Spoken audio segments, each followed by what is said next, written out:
or are you willing to take one? Well, in both of these cases, you should watch this video till the end.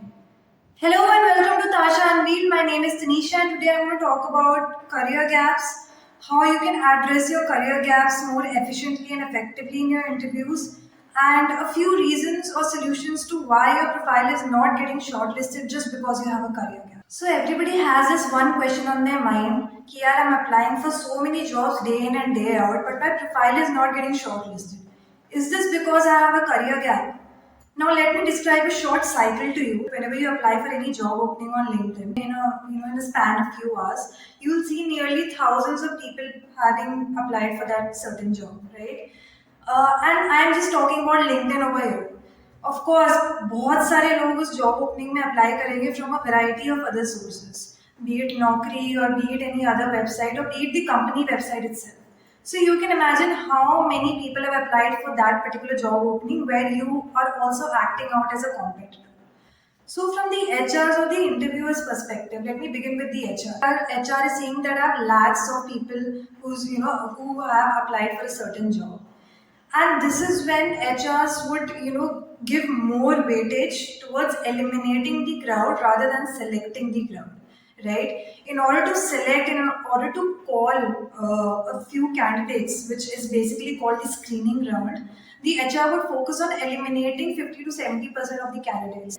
And this is when they set a few standards. Now, these standards can differ from HR to HR, but a very common standard might be so and so person having a career gap. Now this depends a lot on the resume that you've built and the way you've sort of mentioned your career gap. For the latter, my profile does get shortlisted, but unfortunately, when I get the call from the HR, which is the screening round, the HR tells me to walk her through my resume, and I begin confidently. But as soon as I come nearer and nearer to the career gap, start to get hesitant. Right, the HR or the other person on the call would obviously notice the disbalance in your confidence once you start talking about your career gap. Probably because you do not have much to talk about, right? Probably you have just applied for jobs and have just learned a few concepts and have just done a few certifications. So when she sees that lack in confidence, although she has the next set of questions prepared for you, but she probably thinks about dropping off from the call and never calling you back and moving ahead with the other candidates.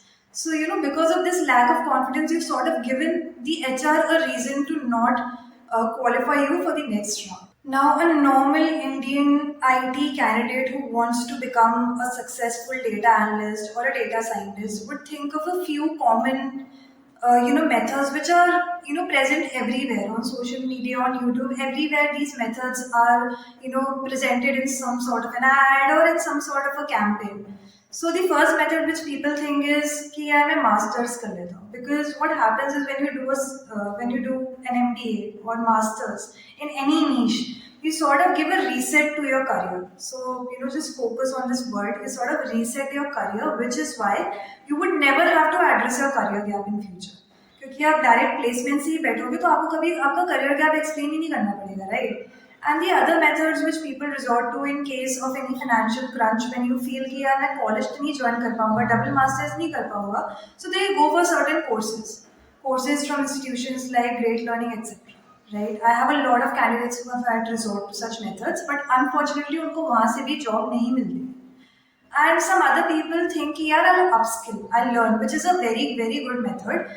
But I'll talk about a certain miss that you're making while you're resorting to these three methods. So before we move ahead with the solution, if you've related to things I've spoken about till now, then please subscribe to my channel. I work really hard in making these videos, editing these videos and publishing these videos. I do everything all by myself along with a full-time job. So it'll be great if you could give a thumbs up and subscribe to my channel. So the first method is doing an end-to-end project, right? ठीक है, you've been learning a few things, you've been upskilling, that's great, but this does not add much value in the terms of when you're trying to sell yourself to the company, right? Because they don't know how much you know, and in the screening round nobody even assesses your knowledge.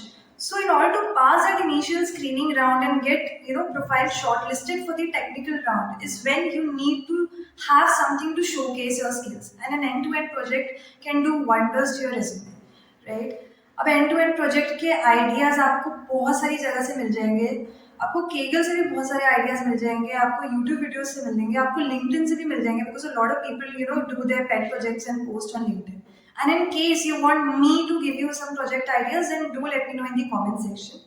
So, you can make very good interactive dashboards of whatever, hard work you've done in that entire project. Or you have certain open source websites like Streamlit, which helps you, making your project much more interactive. Now, the next is open source contribution. Let's think about why. Because open source contributions for data science and analytics, which is basically in terms of Kaggle, where Kaggle is backed by Google. Google has acquired Kaggle since I think 2017. And if you can see on my left hand side is a competition which I'm currently participating in. And you can clearly see a competition sponsored by people like Bill Gates or by Mark Zuckerberg and his wife. So if such institutions and if such organizations are sponsoring competitions on Kaggle, then you can imagine the worth that Kaggle provides to any applicant or to any learner, right? Kaggle opens a lot of doors of job opportunities and many other opportunities to many people, including me. Kaggle has worked wonders for me as well. And I think the open source contributions will sort of, help you apply the knowledge that you've learned. You can also describe certain things that you've done on Kaggle. Now it depends the quality of the contribution that you are making. Obviously discussions में अगर आप contribute करोगे वो आप ज़्यादा HRs और interviews के सामने नहीं showcase कर सकते.